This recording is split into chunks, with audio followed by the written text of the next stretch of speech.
ಪ್ರೀತಿಯುಳ್ಳ ದೇವರ ಮಕ್ಕಳೇ, ನಿಮ್ಮೆಲ್ಲರಿಗೂ ಯೇಸು ಕ್ರಿಸ್ತನ ಶ್ರೇಷ್ಠವಾದ ನಾಮದಲ್ಲಿ ವಂದನೆಗಳು.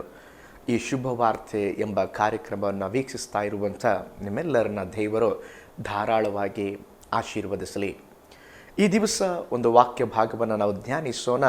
ಈ ದಿವಸ ನಿಮ್ಮ ಜೊತೆಯಲ್ಲಿ ನಾನು ಮಾತನಾಡಲಿರುವಂಥ ವಿಷಯ ಸಾಧಾರಣ ಜನರನ್ನು ಪ್ರೀತಿಸುವ ದೇವರು. ಅದಕ್ಕೆ ಆಧಾರವಾಗಿ ಮಾರ್ಕನ ಬರೆದ ಸುವಾರ್ತೆ 16ನೇ ಅಧ್ಯಾಯ 9ರಿಂದ 11 ವಾಕ್ಯಗಳನ್ನು ನಾವು ಓದಿಕೊಳ್ಳೋಣ. ನಾನು ಅದರ 9ನೇ ವಾಕ್ಯ ಮಾತ್ರ ಓದುತ್ತೇನೆ. ವಾರದ ಮೊದಲನೇ ದಿನ ಬೆಳಿಗ್ಗೆ ಯೇಸು ಜೀವಿತನಾಗಿ ಎದ್ದ ಮೇಲೆ ಮಗ್ದಲದ ಮರಿಯಳಿಗೆ ಮೊದಲು ಕಾಣಿಸಿಕೊಂಡನು. ವಾರದ ಮೊದಲ ದಿನದಲ್ಲಿ, ಅಂದರೆ ಯೇಸು ಸ್ವಾಮಿ ಪುನರುತ್ಥಾನ ಹೊಂದಿದ ಮೇಲೆ ಮಗ್ದಲದ ಮರಿಯಳಿಗೆ ಯೇಸು ಸ್ವಾಮಿ ಕಾಣಿಸಿಕೊಳ್ಳುತ್ತಾ ಇದ್ದಾರೆ. ಇಲ್ಲಿ ಗಮನಿಸಬೇಕಾದಂಥ ಒಂದು ವಿಷಯ ಏನಂತ ಹೇಳಿದ್ರೆ, ಸಾಧಾರಣ ಸ್ತ್ರೀಯಾದ ಮಗ್ದಲದ ಮರಿಯಳಿಗೆ ಯೇಸು ಯಾಕೆ ಕಾಣಿಸಿಕೊಂಡರು? ಯೇಸು ಸ್ವಾಮಿ ಅನೇಕ ಮಂದಿಗೆ ದರ್ಶನ ನೀಡಿದರು, ಆದರೆ ಮೊಟ್ಟ ಮೊದಲು ಮಗ್ದಲದ ಮರಿಯಳ ಸ್ತ್ರೀಗೆ ದರ್ಶನವಾಯಿತು.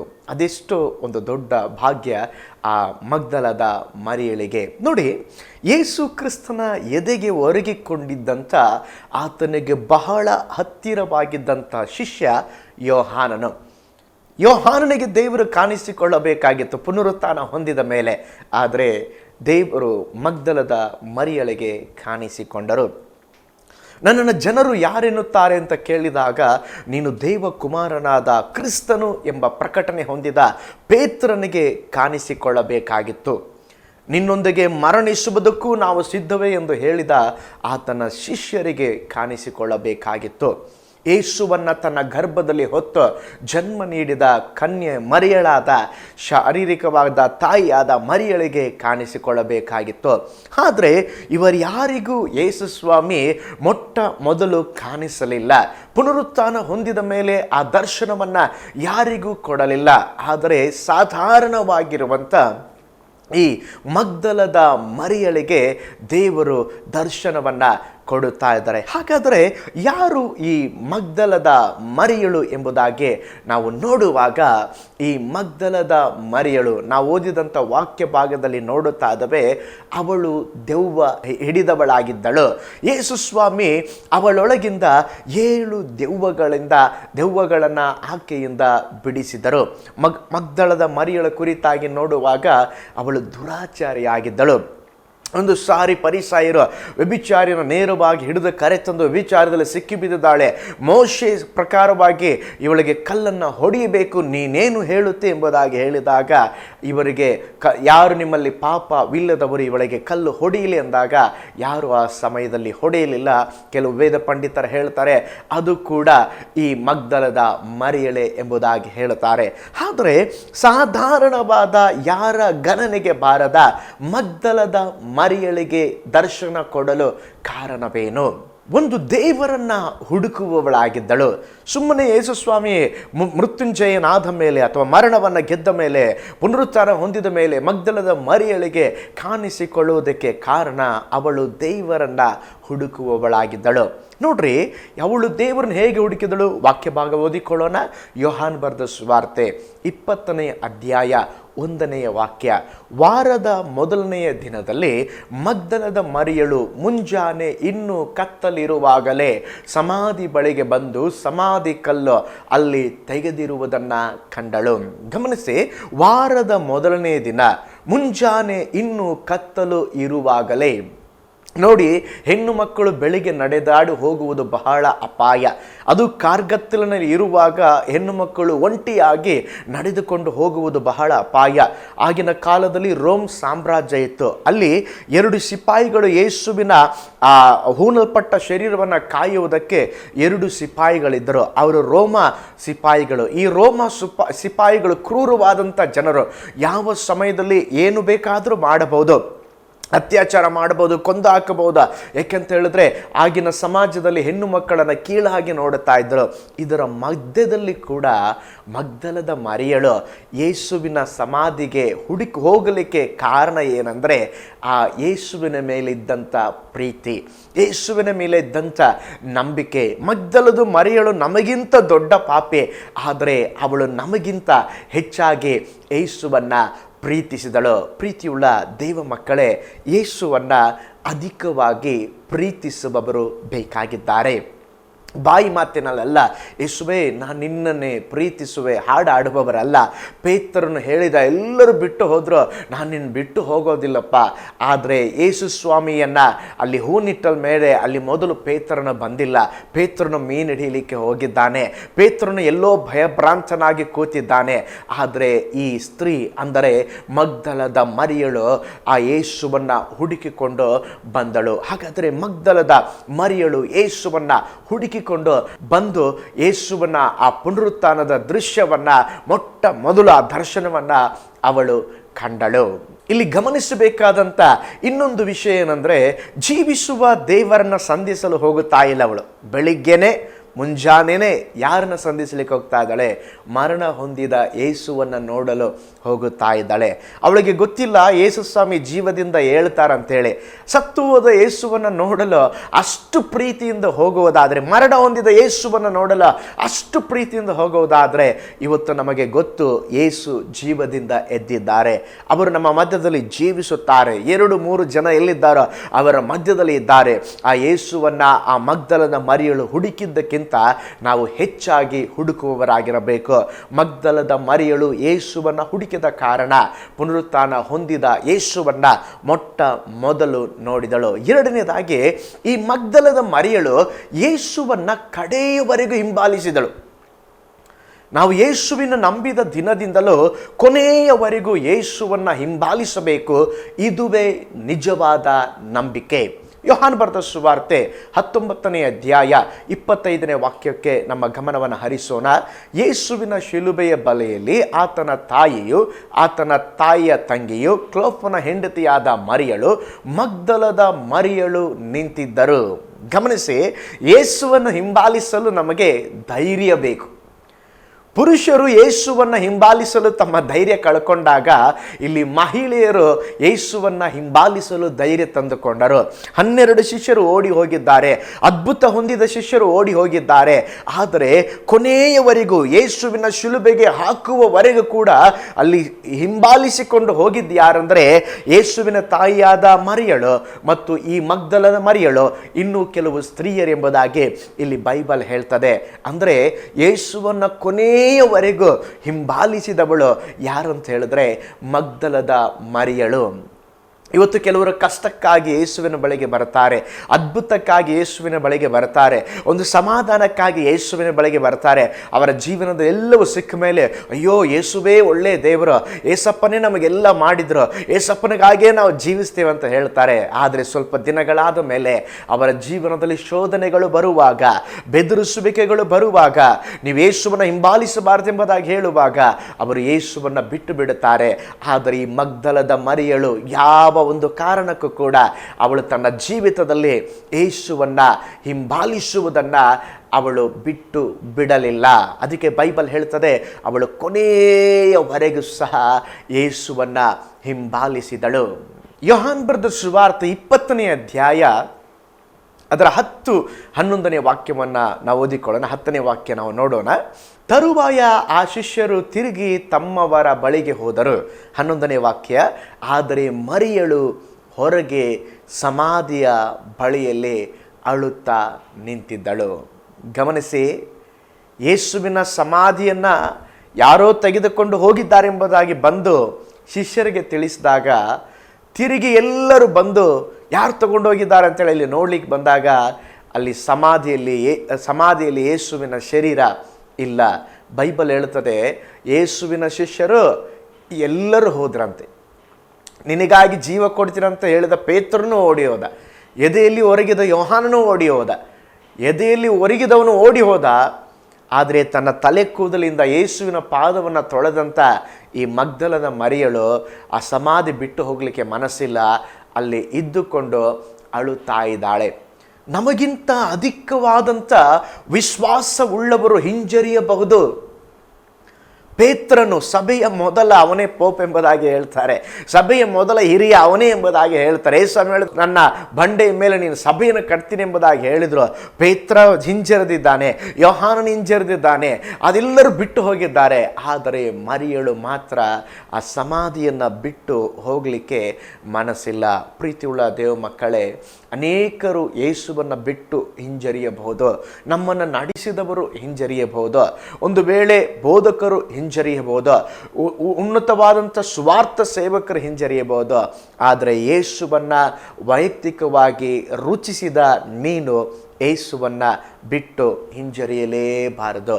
ಮಗ್ದಲದ ಮರಿಯಳು ಆ ಸಮಾಧಿಯನ್ನು ಬಿಟ್ಟು ಹೋಗಲಿಲ್ಲ ಎಂಬುದಾಗಿ ಬೈಬಲ್ ಹೇಳುತ್ತದೆ. ನೋಡಿ, ಯೇಸುವನ ಅದ್ಭುತ ಹೊಂದಿದ ಕರ್ತನನ್ನು ಅವಳು ಮರೆಯಲಿಲ್ಲ. ಮೂರನೇದಾಗಿ ಅವಳು ಕೃತಜ್ಞತೆ ಉಳ್ಳವಳಾಗಿದ್ದಳು. ಕೃತಜ್ಞತೆ ಅನ್ನುವಂಥದ್ದು ಅನೇಕ ಜನರಲ್ಲಿ ಇಲ್ಲ. ಮಾರ್ಕನು ಬರೆದ ಸುವಾರ್ತೆ 16ನೇ ಅಧ್ಯಾಯ 10ನೇ ವಾಕ್ಯ ಬೈಬಲ್ ಹೇಳ್ತದೆ, ವಾರದ ಮೊದಲನೇ ದಿನ ಬೆಳಿಗ್ಗೆ ಯೇಸು ಜೀವಿತನಾಗಿ ಎದ್ದ ಮೇಲೆ ಮಗ್ದಲದ ಮರಿಯಳಿಗೆ ಮೊದಲು ಕಾಣಿಸಿಕೊಂಡನು. ಮುಂದೆ ಹೇಳಲ್ಪಟ್ಟಿದೆ, ಆಕೆಗೆ 7 ದೆವ್ವಗಳನ್ನು ಬಿಡಿಸಿದ್ದನು. ಗಲಿಲಾಯದ ಸಮುದ್ರದ ತೀರದಲ್ಲಿ ಮಗ್ದಲ ಎಂಬಂಥ ಒಂದು ಗ್ರಾಮ ಇದೆ. ಈ ಗ್ರಾಮದವಳೆ ಈ ಮರಿಯಳು, ಈ ಊರಿಗೆ ಸೇರಿದವಳೆ ಈ ಮರಿಯಳು. ಆ ಊರಿಗೆ ಹೇಗೆ ಹೆಸರು, ಆ ಊರಿನ ಹೆಸರು ಇವಳಿಗೆ ಹೇಗೆ ಬಂತು ಗೊತ್ತಿಲ್ಲ ನಮಗೆ. ಆದರೆ 7 ದೆವ್ವಗಳು ಆಕೆ ಎಷ್ಟೋ ಕಷ್ಟವನ್ನು ಅನುಭವಿಸಿದಳು. ಆದರೆ ಯೇಸು ಸ್ವಾಮಿಯ ಪಟ್ಟಣಕ್ಕೆ ಹೋದಾಗ ಆಕೆಯಲ್ಲಿರುವ ದೆವ್ವಗಳನ್ನು ಹೊರಡಿಸಿ ಆಕೆಯನ್ನು ಬಿಡುಗಡೆ ನೀಡಿದನು. ಅದರಿಂದಲೇ ಆಕೆಗೆ ಯೇಸುವಿನ ಮೇಲೆ ಹೇಳಲಾರದಷ್ಟು ಪ್ರೀತಿ. ಯೇಸು ಕ್ರಿಸ್ತನನ್ನು ತನ್ನ ಸ್ವಂತ ತಂದೆಯ ಹಾಗೆ ಪ್ರೀತಿಸಿದಳು. ದೆವ್ವಗಳಿಂದ ಪೀಡಿಸಲ್ಪಟ್ಟು ಕುಗ್ಗಿ ಹೋಗಿದ್ದ ಅವಳ ಬದುಕಿನಲ್ಲಿ ಯೇಸು ಸ್ವಾಮಿ ಆ ಒಂದು ಬೆಳಕನ್ನು ತುಂಬಿಸಿದರು. ಲೂಕನ ಬರೆದ ಸುವಾರ್ತೆ 8ನೇ ಅಧ್ಯಾಯ 1-3 ನಾವು ನೋಡುವಾಗ, ತರುವಾಯ ಆತನು ದೇವರ ರಾಜ್ಯದ ಸುವಾರ್ತೆಯನ್ನು ಸಾರುತ್ತಾ ಊರುಗಳಲ್ಲಿಯೂ ಗ್ರಾಮಗಳಲ್ಲಿಯೂ ಸಂಚರಿಸಿದನು. ಆತನ ಸಂಗಡ 12 ಮಂದಿ ಶಿಷ್ಯರಿದ್ದರು. ದೆವ್ವಗಳ ಕಾಟಗಳಿಂದಲೂ ರೋಗಗಳಿಂದಲೂ ಗುಣ ಹೊಂದಿದ ಕೆಲವು ಹೆಂಗಸರು ಇದ್ದರು. ಈ ಹೆಂಗಸರು ಯಾರೆಂದರೆ 7 ದೆವ್ವಗಳ ಬಿಟ್ಟು ಹೋಗಿದ್ದ ಮಗ್ದಲದ ಮರಿಯಳು, ಹೇರೋದನ ಮನೆ ವಾರ್ತೇವನಾದ ಕೂಜನ ಹೆಂಡತಿ, ಯೋಹಾನಳು, ಸೂಸನ್ನಳು, ಇನ್ನೂ ಬೇರೆ ಅನೇಕರು. ಇವರು ತಮ್ಮ ಆಸ್ತಿಯಿಂದ ಯೇಸುವಿಗೆ ಕೊಟ್ಟು ಉಪಚಾರ ಮಾಡುತ್ತಿದ್ದರು. ನೋಡ್ರಿ, ಇಲ್ಲಿ ಕೆಲವು ಸ್ತ್ರೀಯರ ಹೆಸರು ಹೇಳಲ್ಪಟ್ಟಿದೆ. ಅದರಲ್ಲಿ ಈ ಮಗ್ದಲದ ಮರಿಯಳ ಹೆಸರಿದೆ. ಅವಳು ಯೇಸುವನ್ನು ಹಿಂಬಾಲಿಸ್ತಾ ಇದ್ರಂತೆ. ತಮ್ಮ ಆಸ್ತಿಯಿಂದ ಕೆಲವು ಸಂಗತಿಗಳನ್ನು ಕೊಟ್ಟು ಯೇಸುವಿಗೆ ಸಹಾಯ ಮಾಡ್ತಾ ಇದ್ದಾರೆ ಎಂಬುದಾಗಿ ನಾವು ನೋಡುತ್ತಾ ಇದ್ದೇವೆ. ಅವಳು ಕೃತಜ್ಞತೆ ಉಳ್ಳವಳಾಗಿದ್ದಳು. ಯಾವಾಗ ಯೇಸು ಸ್ವಾಮಿ ಅವಳ ಶರೀರದಲ್ಲಿ ದೆವ್ವಗಳನ್ನು ಓಡಿಸಿಬಿಟ್ರೋ ಅವಾಗಲೇ ಅವಳು ಯೇಸುವನ್ನು ನಾನು ಹಿಂಬಾಲಿಸ್ತೇನೆ, ನಾನು ಯೇಸುವಿನ ಸೇವೆಯಲ್ಲಿ ಇರ್ತೇನೆ, ಯೇಸುವೇ ನನ್ನ ಹೃದಯದಲ್ಲಿ ಅಂಗೀಕರಿಸಿದ್ದೇನೆ ಎಂಬುದಾಗಿ ಅವಳು ಹೇಳಿದಳು. ಪ್ರೀತಿಯುಳ್ಳ ದೇವ ಮಕ್ಕಳೇ, ಬೈಬಲ್ ಹೇಳ್ತದೆ 2 ತಿಮೋತಿ 3:1-2, ಕೊನೆಯ ದಿನಗಳಲ್ಲಿ ಜನರು ಕೃತಜ್ಞತೆ ಇಲ್ಲದವರಾಗ್ತಾರಂತೆ. ಇವತ್ತು ನೋಡಿ, ಎಷ್ಟೋ ಜನರು ಕೃತಜ್ಞತೆಯೇ ಇಲ್ಲ, ಕೃತಜ್ಞತೆಯನ್ನು ಮರೆತು ಬಿಡ್ತಾರೆ. ಆದರೆ ನಾವು ಕೃತಜ್ಞತೆ ಉಳ್ಳವರಾಗಿರಬೇಕು.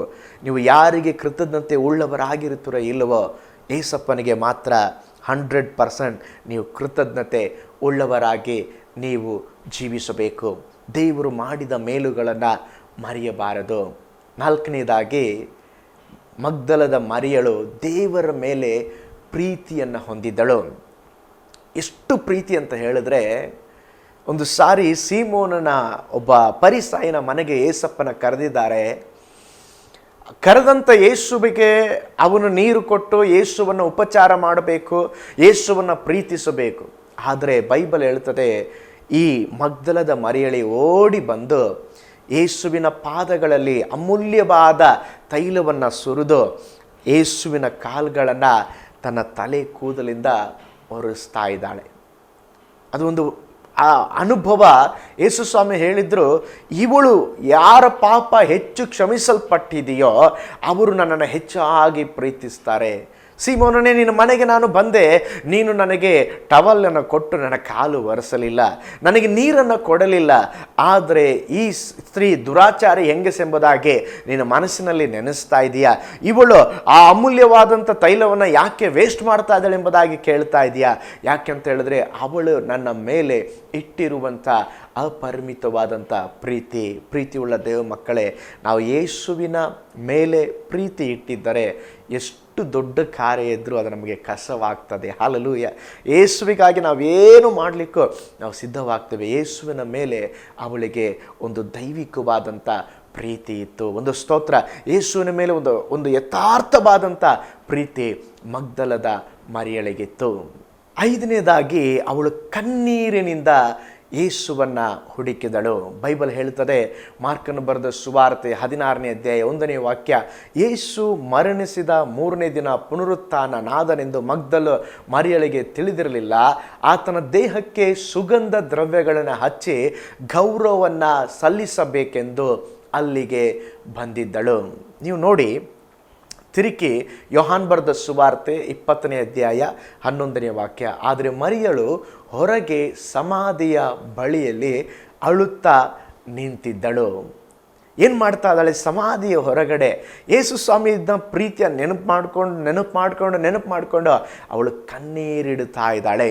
ಯೇಸು ಕ್ರಿಸ್ತನೊಂದಿಗೆ ಇದ್ದಂಥ ಶಿಷ್ಯರು ಸಹ ಯೇಸುವಿನ ದೇಹ ಏನಾಯಿತೆಂದು ಗಾಬರಿಯಾಗದೆ ಹಿಂದಕ್ಕೆ ಹೊರಟು ಹೋದರು. ಆದರೆ ಮಗ್ದಲದ ಮರಿಯಳು ಆತನ ದೇಹಕ್ಕಾಗಿ ಎಷ್ಟು ಕಣ್ಣೀರು ಸುರಿಸುತ್ತಾ ಹುಡುಕಿದಳು. ಇಬ್ಬರು ದೇವದೂತರು ಆಕೆಯೊಂದಿಗೆ ಮಾತನಾಡಿದರು, ಆದರೆ ಅವರು ದೇವದೂತರು ಅಂತ ಗೊತ್ತಿಲ್ಲ. ಅವಳು ಹೇಳ್ತಾ ಇದ್ದಾಳೆ, ಅಯ್ಯ, ಇಲ್ಲಿ ನಮ್ಮ ಯೇಸು ಸ್ವಾಮಿಯನ್ನು ಇಲ್ಲಿ ಸಮಾಧಿ ಮಾಡಿದ್ರು, ಯಾರು ತೊಗೊಂಡೋಗಿದ್ದಾರೋ ಗೊತ್ತಿಲ್ಲ, ನಿಮಗೇನಾದರೂ ಗೊತ್ತಿದೆ ಎಂಬುದಾಗಿ ಕಣ್ಣೀರಿನಿಂದ ಅವಳು ಕೇಳುತ್ತಾ ಇದ್ದಾಳೆ. ಅವಳು ಕಣ್ಣೀರಿನಿಂದ ಯೇಸುವನ್ನು ಹುಡುಕಿದಳು. ಅಮ್ಮ, ನೀನು ಯಾಕೆ ಅಳುತ್ತಿ ಎಂಬುದಾಗಿ ಯೇಸು ಸ್ವಾಮಿ ಕೇಳಿದಾಗ ಅವಳಿಗೆ ಅರ್ಥವಾಗಲಿಲ್ಲ. ತಿರುಗಿ ಕೇಳಿದಾಗ ಅವಳಿಗೆ ಅರ್ಥವಾಯಿತು. ರಬ್ಬುನಿ ಎಂಬುದಾಗಿ, ಗುರುವೇ ಎಂಬುದಾಗಿ ಕೇಳಿದಳು. ನೀನು ಅಳಬೇಡ ಎಂಬುದಾಗಿ ಯೇಸು ಅವಳ ಕಣ್ಣೀರನ್ನು ಒರೆಸಿದರು. ಪ್ರೀತಿಯುಳ್ಳ ದೇವ ಮಕ್ಕಳೇ, ಯಾಕೆ ಮಗ್ದಲದ ಮರಿಯಳಿಗೆ ಯೇಸು ಸ್ವಾಮಿ ಜೀವಂತನಾಗಿ ಮೊಟ್ಟ ಮೊದಲು ಕಾಣಿಸಿಕೊಂಡ್ರಂದರೆ, ಈ ಎಲ್ಲ ಗುಣ ಸ್ವಭಾವಗಳು ಅವಳ ಜೀವಿತದಲ್ಲಿ ಇದ್ದವು. ದೇವರನ್ನು ಹುಡುಕುವವಳಾಗಿದ್ದಳು, ಅವಳು ದೇವರ ಮೇಲೆ ಪ್ರೀತಿ ಇಟ್ಟವಳಾಗಿದ್ದಳು, ಕಣ್ಣೀರಿನಿಂದ ಹುಡುಕಿದಳು, ಕೊನೆಯವರೆಗೂ ಯೇಸುವನ್ನು ಹಿಂಬಾಲಿಸಿದಳು. ಒಂದೇ ಮಾತಲ್ಲಿ ಹೇಳುವುದಾದರೆ, ಮಗ್ದಲದ ಮರಿಯಳು ಓದದವಳು, ಸಾಧಾರಣವಾದವಳು, ಸಮುದಾಯದಲ್ಲಿ ಗೌರವ ಇಲ್ಲದವಳು, ಹಣ ಇಲ್ಲದವಳು, ಆದರೆ ಯೇಸುವಿಗೋಸ್ಕರವಾಗಿ ಅವಳು ಜೀವಿಸಿದಳು, ಯೇಸುವನ್ನು ಅಧಿಕವಾಗಿ ಪ್ರೀತಿಸಿದಳು. ಕರ್ತನು ಅವಳ ಜೀವಿತವನ್ನು ಆಶೀರ್ವದಿಸಿ ಮರಣ ಹೊಂದಿ ಪುನರುತ್ಥಾನ ಹೊಂದಿದಾಗ ಮೊಟ್ಟ ಮೊದಲನೇದಾಗಿ ಅವಳಿಗೆ ಕಾಣಿಸಿಕೊಂಡು ಒಂದು ಅದ್ಭುತವಾದಂಥ ಸಂಗತಿಯನ್ನು ಅವಳ ಜೀವಿತದಲ್ಲಿ ಯೇಸು ಸ್ವಾಮಿ ಮಾಡಿದರು. ಪ್ರೀತಿಯುಳ್ಳ ದೇವ ಮಕ್ಕಳೇ, ಇವತ್ತು ಕೂಡ ಮರಣವನ್ನು ಜಯಿಸಿದ ಮೃತ್ಯುಂಜಯನಾದಂಥ ಯೇಸು ಸ್ವಾಮಿ ಇವತ್ತಿಗೂ ಕೂಡ ದರ್ಶನ ಕೊಡಲು ಕಾಯುತ್ತಾ ಇದ್ದಾರೆ. ನೀನು ಮಗ್ದಲದ ಮರಿಯಳ ರೀತಿಯಲ್ಲಿ ಹುಡುಕುವುದಾದರೆ ನಿನಗೂ ಕೂಡ ಅವರು ದರ್ಶನ ಕೊಡುತ್ತಾರೆ. ನಿನ್ನ ಜೊತೆಯಲ್ಲಿ ಕೂಡ ಅವರು ಮಾತನಾಡ್ತಾರೆ. ನಿನ್ನ ಮುಂದಾಗಿ ಬಂದವರು ಪ್ರತ್ಯಕ್ಷನಾಗ್ತಾರೆ. ನಾವು ಕಣ್ಗಳನ್ನು ಮುಚ್ಚೋಣ, ನಾವು ಪ್ರಾರ್ಥನೆ ಮಾಡೋಣ. ಪರಲೋಕದಲ್ಲಿ ವಾಸ ಮಾಡುವಂಥ ನಮ್ಮ ತಂದೆಯಾದ ದೇವರೇ, ಈ ಸುಂದರವಾದಂಥ ಈ ವೇಳೆಗಾಗಿ ಸ್ತೋತ್ರ. ವಾಕ್ಯವನ್ನು ಕೇಳಿದ ಎಲ್ಲ ನಿನ್ನ ಮುದ್ದು ಮಕ್ಕಳಿಗಾಗಿ ನಾವು ಪ್ರಾರ್ಥಿಸ್ತೇವೆ ರಾಜ. ಕರ್ತನೇ, ಮಗ್ದಲದ ಮರಿಯಳ ಹಾಗೆ ನಾವು ಹುಡುಕುವಂಥ ಒಂದು ಸ್ವಭಾವವನ್ನು ಕೊಡ್ರೆ ಕರ್ತನೇ ಸಪ, ಯಾವಾಗಲೂ ಕೊನೆಯವರೆಗೂ ನಿಮಗೋಸ್ಕರವಾಗಿ ಜೀವಿಸುವಂತೆ ಸಹಾಯ ಮಾಡಿರಿ ಕರ್ತನೇ.